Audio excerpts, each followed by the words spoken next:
Sirat Parashat Vayechi en 5 minutes. On voit que Yosef, c'est par lui qu'est venue la descente en Égypte. Son père et ses frères ils l'ont suivi en Égypte. Mais à la fois, c'est lui qui va promettre la délivrance de l'exil d'Égypte. S'il a un lien à la fois avec la descente en Égypte et à la fois avec la sortie d'Égypte, déjà, il faut comprendre c'est quoi le niveau de Yosef. Si son père et ses frères ils sont prosternés devant lui, ça veut dire que déjà spirituellement, il avait un niveau qui était supérieur. Même par rapport à Yaakov, dans certains domaines, on peut dire qu'il était supérieur spirituellement. C'est pour ça qu'il a pu tenir en Égypte, même le pays le plus dépravé, sans aucun problème, en restant religieux. Et même s'il était roi et qu'il avait énormément de responsabilités, il est resté complètement lié à la divinité sans aucun problème. Alors que ses frères et ses ancêtres, ils ont dû être bergers pour pouvoir rester complètement liés à la divinité. La force de Yosef, c'est que toutes les forces divines, toutes les influences que son père il avait fait descendre dans ce monde, elles étaient restées superficielles en vérité avec Yaakov. Yosef il les a pris et il les a rendues de manière profonde. Il les a fait entrer profondément, matériellement, dans ce monde concret, toutes les influences divines et les forces divines que Yaakov il a amenées. Et même s'il n'y a que 3 patriarches, que Abraham c'était la bonté, Yitzhak c'était la sévérité, et Yaakov c'était l'harmonie entre les deux, donc il y avait un peu de bonté, un peu de sévérité.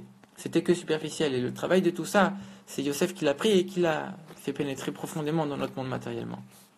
Et comme on sait, tout celui qui est le plus haut, il peut descendre le plus bas. Et c'est pour ça que Yosef, on dit qu'il était à un certain niveau plus haut, parce qu'il a fait descendre toutes ces choses-là de manière beaucoup plus basse dans notre monde-là.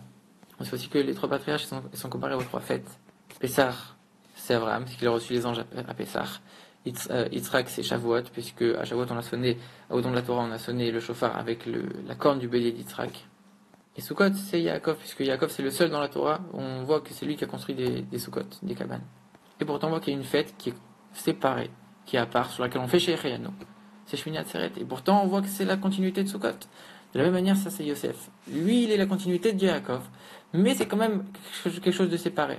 Shmini Atzeret, c'est quoi? C'est ce qui fait pénétrer toutes les forces de Sukkot de manière profonde dans le monde. Sukkot, c'est comme la Soukha, ça nous entoure, c'est superficiel. Shmini Atzeret, ça rentre de manière profonde et concrète dans le monde matériel. De la même manière, ça c'est Yosef, c'est la continuité de Yaakov, mais il fait rentrer toutes ces forces-là dans le monde matériel de manière concrète. C'est pour ça, à Sukkot, on a porté 70 bœufs, ça représentait les 70 nations, on avait envie d'affaiblir la force des autres nations. Et à Shmini Atzeret, qu'un seul bœuf, pourquoi? Parce que, à Sukkot, quand c'est les autres patriarches, t'as une possibilité que les nations vont atteindre. Alors que Yosef, lui, il est tellement au-delà de tout ça.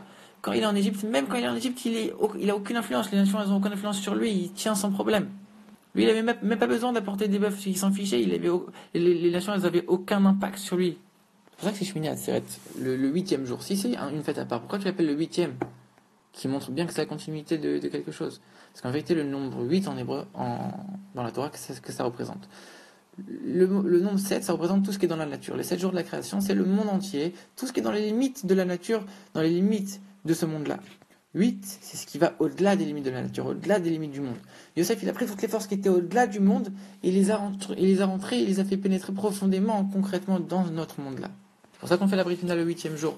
On permet aux forces les plus profondes et les plus élevées de pénétrer dans la chair, dans notre membre matériel, de manière profonde. Les forces les plus hautes, on les fait rentrer dans la matérialité, dans les niveaux les plus bas. C'est pour ça que Yosef, ça représente l'attribut de Yesod, et Yesod, on sait que chaque attribut, c'est un membre du corps. Par exemple, Chesed, c'est la main droite, Gvura, la sévérité, c'est la main gauche, etc. Et Yosef, ça représentait la Brit Mila. Par ça, on comprend pourquoi c'est Yosef, à la fois qu'il les a descendus en Égypte, mais à la fois qu'il leur promet qu'ils vont être sortis. Pourquoi? Parce que Yosef, c'est celui qui leur donne les forces de descendre dans les choses matérielles, comme on l'a dit la semaine dernière, d'élever toutes les étincelles qu'ils devaient qu'ils devaient élever et raffiner en Égypte. Mais à la fois, ils sont complètement séparés, ils n'ont aucun problème.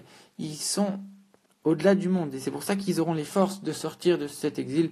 Ça, c'est toute la force de Yosef. Maintenant, le rabbi compare tout ça avec son beau-père. Il dit, son beau-père, le rabbi précédent, c'était exactement comme Yosef. Déjà, son premier nom, c'était Yosef. En plus, on sait que il y a chaque invité, en plus des invités normaux dans la soukha d'Abraham, Yitzhak et Yaakov, etc., il y a aussi chaque soir un invité chassidique, le Baal Shem Tov, le Maïk Demetrich, etc., jusqu'à son beau-père. Son beau-père, ça représente, donc le rabbi précédent, c'était le jour de Shmini Atzeret, comme Yosef. De la même manière, il a diffusé toutes les choses les plus profondes de la chassidoute, les plus grandes profondeurs de la Torah, dans toutes les langues, pas seulement en hébreu ou en yiddish. Même pour quelqu'un qui ne savait pas comprendre la langue sainte, il avait accès aux plus grandes profondeurs de la Torah. Il a pris les choses les plus hautes et les a descendues dans le niveau les plus bas. Et d'un autre côté aussi, il a appris l'alphabet à plein de petits-enfants, alors que lui, il s'occupait de dévoiler des secrets de la Torah, des choses très élevées. Donc ça montre le travail de chaque juif, qu'à la fois, on doit s'occuper des choses très élevées. On doit toujours être lié à une profondeur extraordinaire, tout en faisant les choses de manière concrète et en diffusant les choses même aux gens les plus bas. En vérité, tout ce que le rabbi est en train de dire, ça s'applique à lui-même aussi, parce que le rabbi il a fait tout ça de manière beaucoup plus élargie. Il a fait tout ce qu'on vient d'expliquer, tout ce que son beau-père il a commencé, et il l'a élargi de manière sans aucune commune mesure. Donc forcément que nous, on a les forces de prendre toutes les choses les plus élevées et de les faire entrer dans les niveaux les plus bas, et que c'est comme ça qu'on pourra faire venir Mashiach. Par notre travail, en élevant toutes les étincelles qui restent encore, ces petites choses qui restent encore à affiner ici-bas, par les forces que le rabbi nous va donner, que Yosef aussi nous a donné, comme on a dit, de descendre dans ces choses-là, et de préparer le monde à la venue de Mashiach.